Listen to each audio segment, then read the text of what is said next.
Boys, UFC 307 just finished up. We're going to go through the entire card. You can see right now we have the main card. We have a few losers on this main card, but we also have those prelims. We're going to go through every single fighter, give them who I think they should fight next, do some rare matchmaking, but I'm not going to lie, this card was the definition of mid, you know.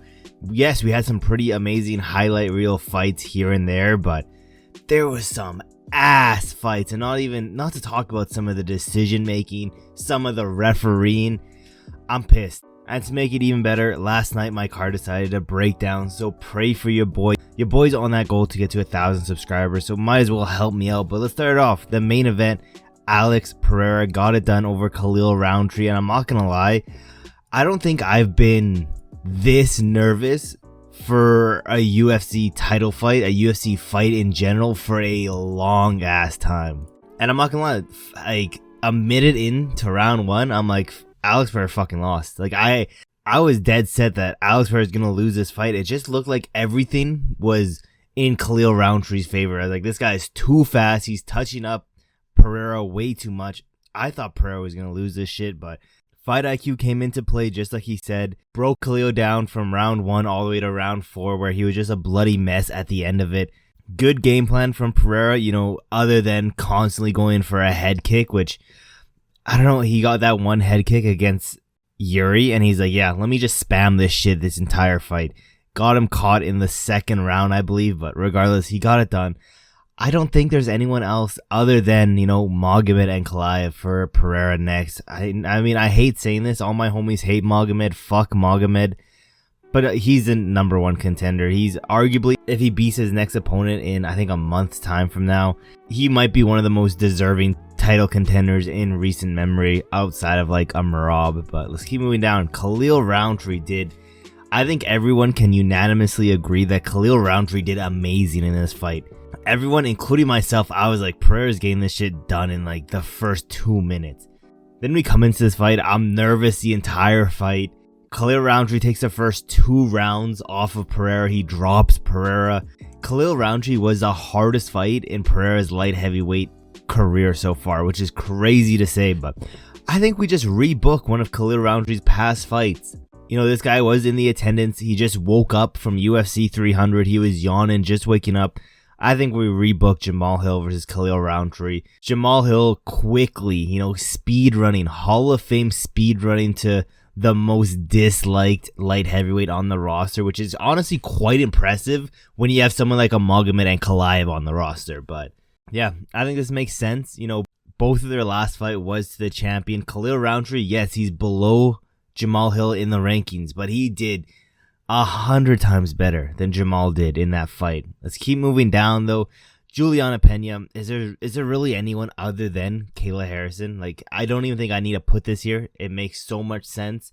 And you know, I was watching Kayla Harrison. I was watching her fight. And I'm like, okay, maybe Kayla Harrison's just ass. You know, maybe I had too much hype for her. Then I watched Julianna Peña versus Raquel Pennington. I'm like, oh, that's right. They're all just ass. So, do I think Julianna Peña is going to get it done over Kayla Harrison? Absolutely not. I think Kayla Harrison's going to get it done. And to be honest, I think Kayla Harrison becomes a new champion, calls out Amanda Nunes, and we get Amanda Nunes back. I'm predicting that shit now. And then even going into my rare predictions, my rare locks of UFC 307, I forgot to mention this in the beginning, but I did pretty well. I mean, yes, there were a few things here that I got wrong, but for the most part, I did it pretty right. Like how I said there's going to be a huge robbery. I mean, you could say the Julianna Peña fight was a robbery. The Jose Aldo fight also a robbery, so I got that shit right. I did also say there's going to be no submissions, and the first fight of the fucking night was a submission, so maybe not fully right, but I think I did pretty well. Let's go down. Raquel Pennington.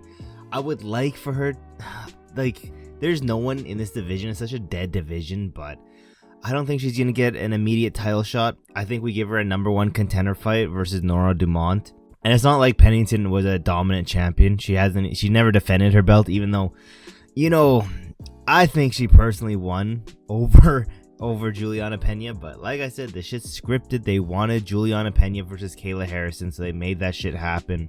And yeah, Raquel Pennington, Norma Dumont, hard ass fight for Raquel Pennington, but winner of this gets the next title shot, unless we get like an Amanda Nunes coming back. But these girls fight once a year, so honestly, we're not gonna see much of this division, thankfully, for a long time, because like I said, these girls fight once a year.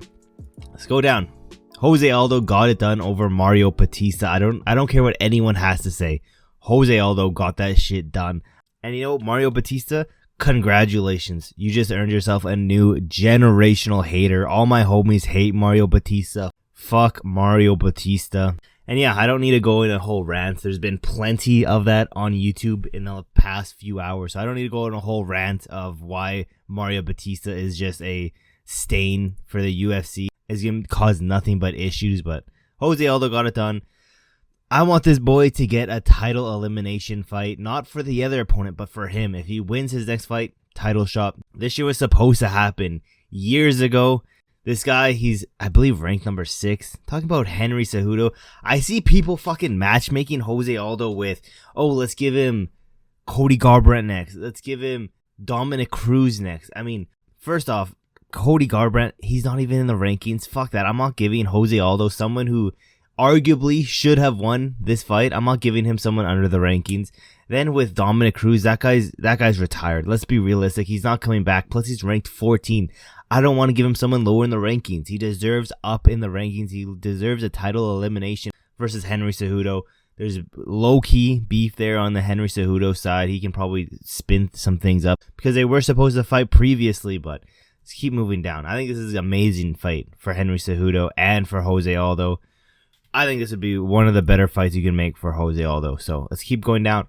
Roman Dolidze, Kevin Holland ended in a pretty lackluster fight. Honestly, if you could sum up UFC 307, it would honestly be very close to the Roman Dolidze Kevin Holland fight.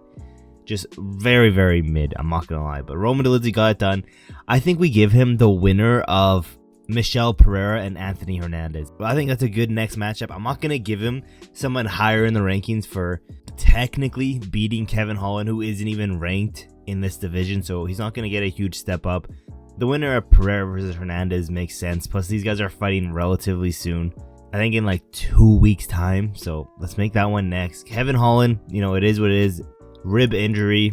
I don't know if scheduling-wise this is going to work out, but I think a fun matchup could be Kevin Holland, Chris Curtis. Let's match those guys up next. Again, fun matchup.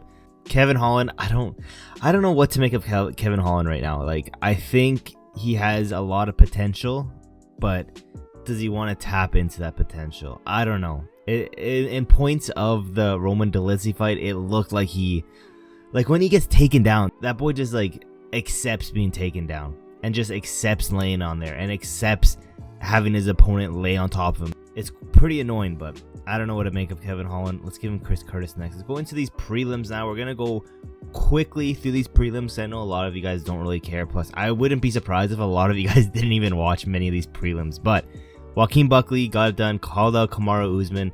I love it when they call out their opponent. It makes sense as well. Kamaru Usman hasn't got a win in a few years now. Joaquin Buckley looks crazy at this welterweight division. And yeah, this is a great matchup for Kamaru Usman as well. Plus, I think, to be honest, the winner of this is probably going to get a title shot.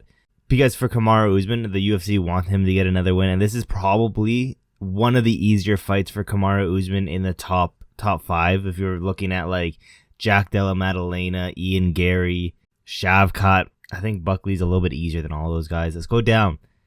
Lucindo got it done. Let's match her up with the girl ahead of her in the rankings, Amanda Lemos. Fresh matchup. After this, we can look at a number 1 contender fight for Lucindo if she wins. And yeah, I really like a nothing burger fight, another boring fight. Let's keep moving down. Fucking Alexander Hernandez got it done. You guys know how I feel about Hernandez. I am a next generational hater of Hernandez, but it is what it is. He won. I think the next logical step up in competition for Hernandez is, you know, we bring back Ngannou, bring him back for a 1-fight contract. And yeah, I think this is the next matchup for Hernandez. If he doesn't accept this fight, obviously just ducking and doesn't want to fight the top tier opponents and is just ducking people, obviously. And yeah, Hernandez, your time has come. I think you need to fight Ngannou next. Let's go down. Cesar Almeida got it done over. I forgot how terrible this fight. This dude eye poked, nut shotted, Eeyore like 5 times. The ref had money on Cesar Almeida. That's all I have to say. He had to have money over the amount of fouls that Cesar Almeida was allowed to do.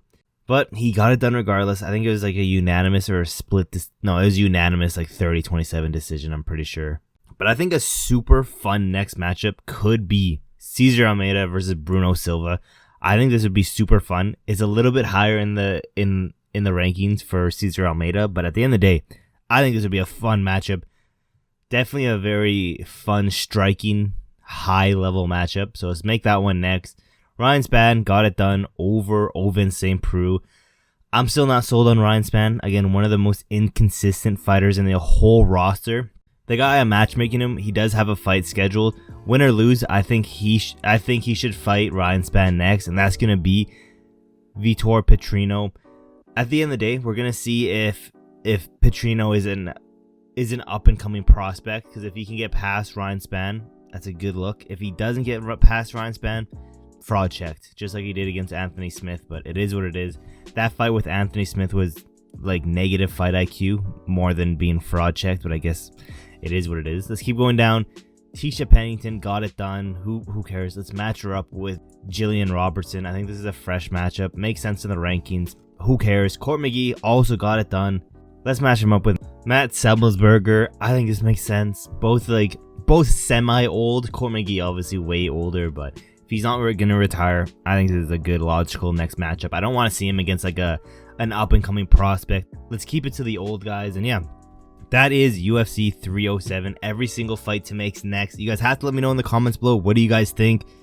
Would you guys match some of these guys up a little bit different? I think I did a perfect job. Some rare matchmaking right here. Best on YouTube. And yeah, like I said, your boy's car fucking broke down. Help your boy out. Get to 1,000 subscribers. That's my goal right now. As you can see right here, 99% of you guys just watch this shit for free. All I ask, you guys made it this far. Leave a like on this video and subscribe with those post notifications turned on. Next week, we have a pretty shit fight card, I'm not gonna lie. I'm probably gonna try to get out, the predictions by that on Monday. Again, card broke, so I don't know. I'm gonna try my best, but be patient with me. Thank you guys for watching to the end of the video. All that being said, boys, there's really not that much else left to say, except for I will see you guys in my next video.